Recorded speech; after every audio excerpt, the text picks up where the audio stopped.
शिवसेनेने 30 तर राष्ट्रवादी काँग्रेसने 15 जागांवर तर काँग्रेसने 75 जागांवर उमेदवार दिले आहेत। राष्ट्रवादी 5 जागांवर सध्या पुढे आहेत।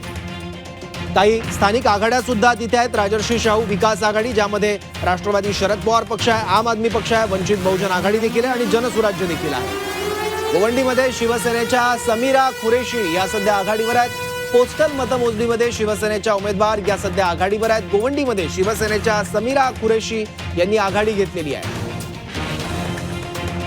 गोवंडीमध्ये शिवसेनेच्या समीरा कुरेशी आघाडीवर असल्याचं कळतंय। गोवंडी हा वारंवार लोकांच्या सभांमध्ये आणि एकूणच सगळ्या विषयांमध्ये गोवंडी हा महत्त्वाचा विभाग राहिलेला आहे। काल सुद्धा अमित साटमांनी म्हटलेलं होतं की गोवंडीमध्ये तुमचे का ठाकरे सैनिक तिथे गेलेले नाहीत। मात्र लातूरात सुद्धा काँग्रेसला 3 जागांवर आघाडी मिळत असल्याचं आपल्याला इथं पाहायला मिळतंय। लातूरात काँग्रेसला 3 जागांवर आघाडी मिळालेली। लातूर हा सुद्धा विलासराव देशमुखांवर जेव्हा टीका करण्यात आलेली होती त्यानंतर मोठ्या प्रमाणात तो देखील मुद्दा चर्चेचा विषय ठरला आणि आता लातूरात काँग्रेसला 3 जागांवर आघाडी मिळाल्याचं पाहायला मिळतंय।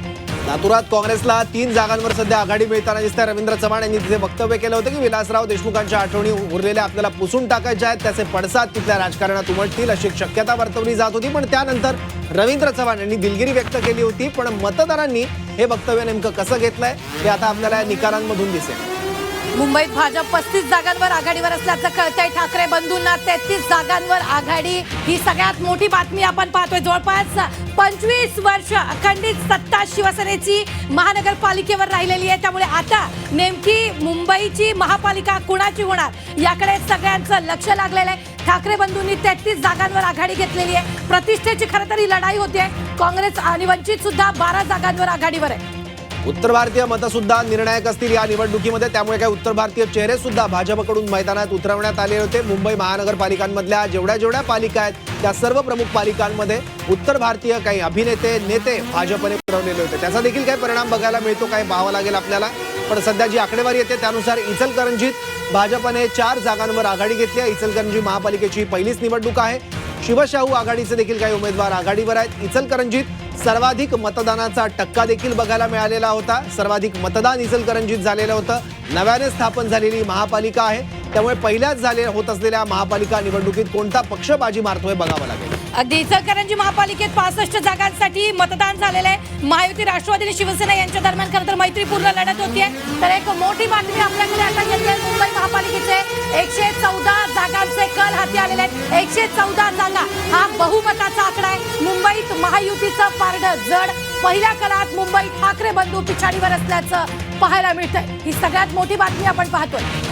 मुंबई महापालिकेचे 114 जागांवरचे कल हाती आलेले आहेत। अर्थात हे अंतिम निकाल नाही आहेत। सुरुवातीचे मतमोजणीचे जे कल आहेत त्यानुसारची आकडेवारी आहे। पहिल्या कलात मुंबई ठाकरे बंधू हे सध्या आघाडीवर असल्याचं दिसतंय। मुंबई महापालिकेचे 114 जागांवरचे कल हाती आलेले आहेत, त्याची आकडेवारी आपण बघतोय। महायुतीचं पारडं सध्या मुंबईत जड आहे।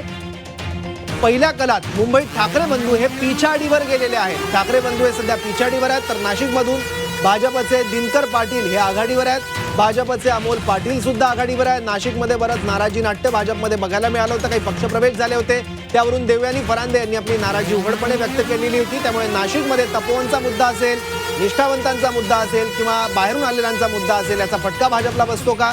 प्रभाग क्रमांक 9 मधून दिनकर पाटील यांनी आघाडी घेतलेली आहे।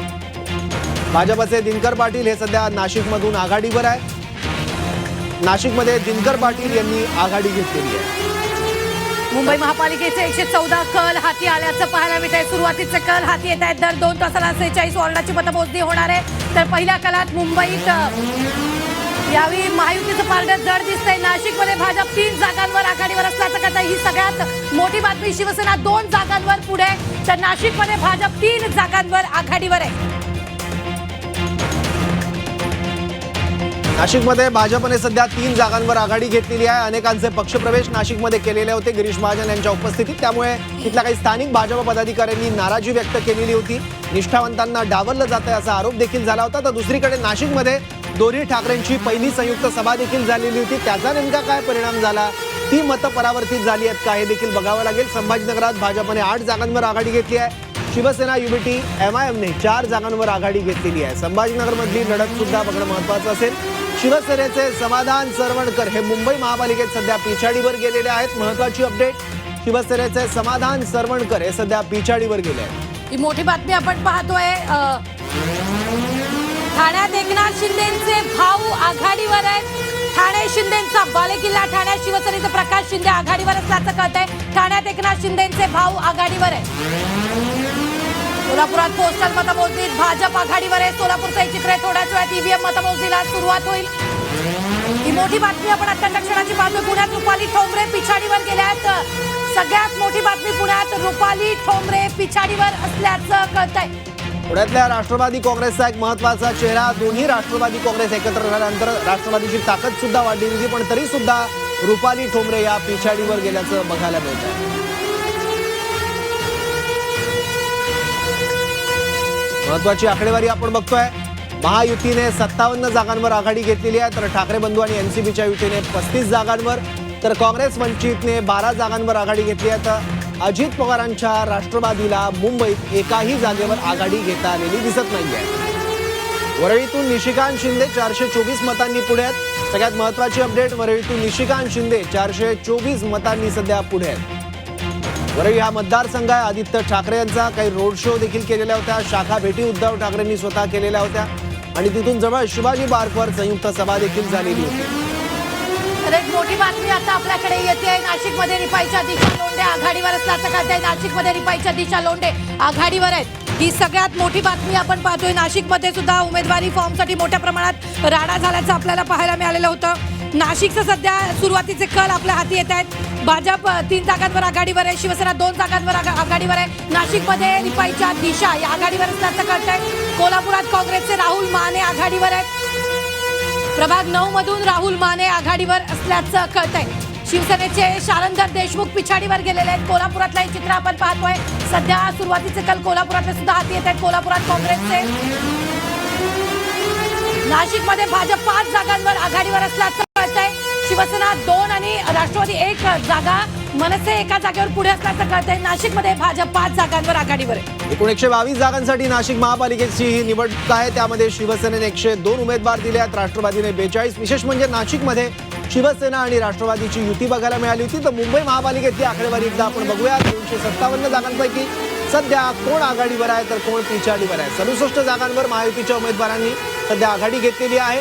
ठाकरे बंधूंचे उमेदवार 40 जागांवर सध्या आघाडीवर आहेत. काँग्रेसचे आणि वंचितचे उमेदवार एकूण मिळून 12 जागांवर आघाडीवर आहे. तर राष्ट्रवादी काँग्रेस एकट्याने मुंबई महापालिकेत लढलेली होती अजित पवारांची. त्यांना मात्र एकाही जागेवर आघाडी घेता आलेली नाहीये. अमरावतीत भाजप 7 जागांवर पुढे असल्याचं आपल्याला पाहायला मिळतंय. राष्ट्रवादी 5, काँग्रेस 3 जागांवर आघाडीवर आहे. अमरावतीचे सध्या कल हाती येत आहेत. अमरावतीचं चित्र आपण पाहतोय. अमरावती भाजप 7 जागांवर पुढे आहे. नवी मुंबई भाजपने 4 जागांवर आघाडी घेतलेली आहे. नवी मुंबईमध्ये गणेश नाईक विरुद्ध एकनाथ शिंदे अशी मुख्य लढत आहे. म्हणजे भाजप विरुद्ध शिवसेना आणि तिथे भाजपने 4 जागांवर आघाडी घेतलेली आहे. प्रचंड टोकाचे आरोप बघायला मिळाले होते गणेश नाईकांकडून. एकनाथ शिंदे यांच्यावर भ्रष्टाचाराचे आरोप देखील करण्यात आलेले होते. यापूर्वी राष्ट्रवादीची सत्ता मुंबई महापालिकेत राहिली होती, पण त्यानंतर काही वर्ष प्रशासकाची सत्ता होती कारण निवडणुका लांबल्यामुळे. पण त्यानंतर आता ही निवडणूक होत्या बऱ्याच वर्षांनी.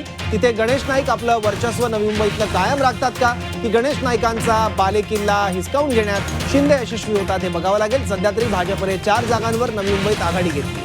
तर आपण पाहतोय नवी मुंबई महानगरपालिकेचं चित्र आहे. 111 एकूण जागा आहेत. भाजप 110 जागांवर लढते. शिवसेना 110 जागांवर लढते. इथं गणेश नाईक आणि एकनाथ शिंदेमध्ये मोठ्या प्रमाणात आरोप प्रत्यारोप सुद्धा झालेले होते.